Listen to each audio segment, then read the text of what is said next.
Well, sometimes we put things into groups. We call them sets. Sometimes the sets overlap. Sometimes we talk about things that aren't in the overlap. Sometimes we have stuff outside the sets. We have to think outside the box, or circles. Okay, let's get a few symbols under our belt first. This is union.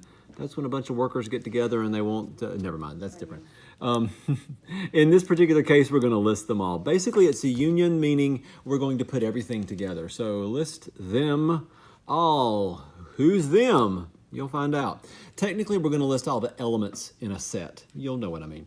This symbol right here, where the hole has punched out, is intersection. Don't you wish you knew what the symbol was? Intersection. I'll go ahead and write this first.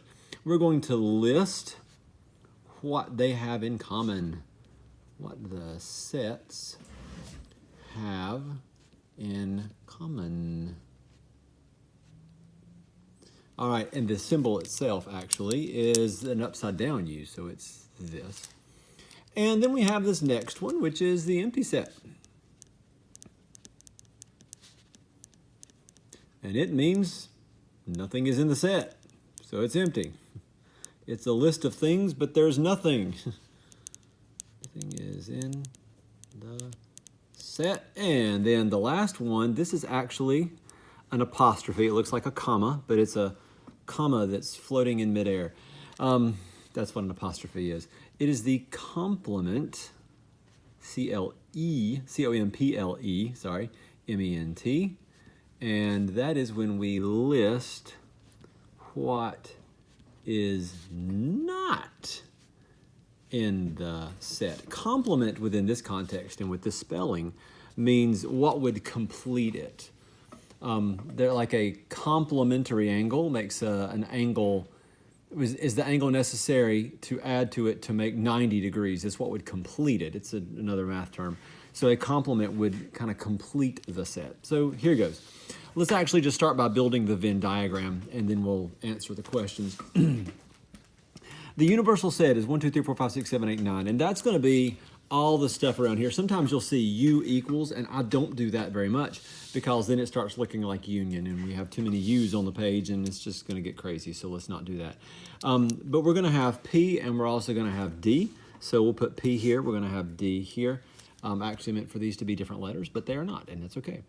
And I want to figure out what goes in the P circle and the D circle, and actually what's not in the circles, and what's in the circle in the middle, or the overlap in the middle. So let's do that first. I like to work my way from the inside out. So what do P and D have in common? Here's P, here's D. Well, they both have a 9, and they both have a 1. So 1 and 9 is what they have in common. And so then I'll finish filling in the P circle. Well, the P circle already has a 1 and a 9 in it. So I need a 3 and a 5 and a 7. Those are odd numbers, by the way, which I'm sure you noticed. And D is 1, 4, and 9. Well, I have the 1 and the 9, so I need the 4. Those are perfect squares, which means I used the wrong letters to denote the sets, but whatever. The universal set is 1, 2, 3, 4, 5, 6, 7, 8, 9. That means everything in this little rectangular universe. So I need all those numbers to be somewhere in this box. Well, I already have 1, 3, 5, 7, 9, and 4. So let's get the rest of them. I need 1, 2. 2 doesn't belong here or here. See? It's not there. 2, 3, 4, 5, 6, 7, 8, 9. Now, does it matter where you put them? No, as long as they're not in any of the circles. Okay, great. We've placed things in the right location. Let's keep going. We're going to find each of these. P intersect D. That is what the sets have in common. So I want to know what P and D have in common. And I could get that from looking here. Could also get it from looking here, and that's what I believe I'm going to do. So the answer for this is the set of two numbers. It's 1 and 9. Okay. P union D. Like, I want to take all the P, all the D, throw them all together. They're one big set. And if you want to look at it this way, it would be everything, both circles, all listed. I don't have to list these twice. So 1, 3, 5, 7, 9, and 4. And you can put them in whatever order you want. I'm going to put them in numerical order. So 1, 3, 4, 5, 7, 9. There we go. This is a list of everything here. we go. So then P apostrophe, P complement. So I want to know what's not in the set P. So I'm going to look here in my circle P. I find P and I'm like, oh, look, here in the circle, this is P. But I don't want P. I want everything that's not in the P circle. So I need the 4, and I need the 2, and the 6, and the 8. It's the even numbers, actually. So here goes. 2, 4, 6, and 8. Now, you might be looking at this circle and saying, what about 1 and 9? 1 and 9 are in the P circle. They're also in the D circle, but they're in the P circle. Okay, the complement of D in the universal set, that actually is the exact same question that this just asked, only they're asking it with the letter D.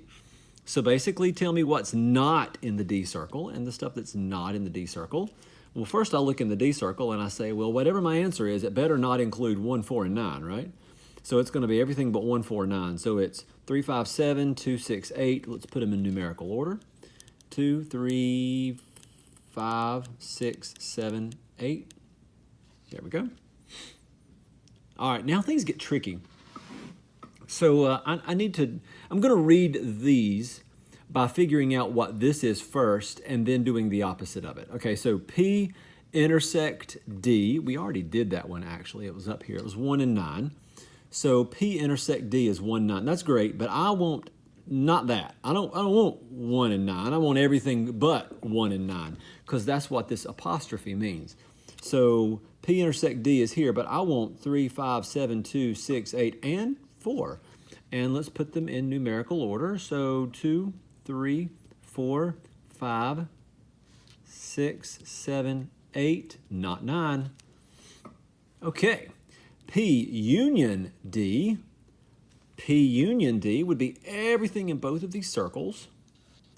And so it's 1, 3, 5, 7, 9, and 4. And that's great, but oh wait, no, that's not what we want. We want the opposite of that. We want that would complete this with everything else. So 2, 6, and 8. 2, 6, and 8.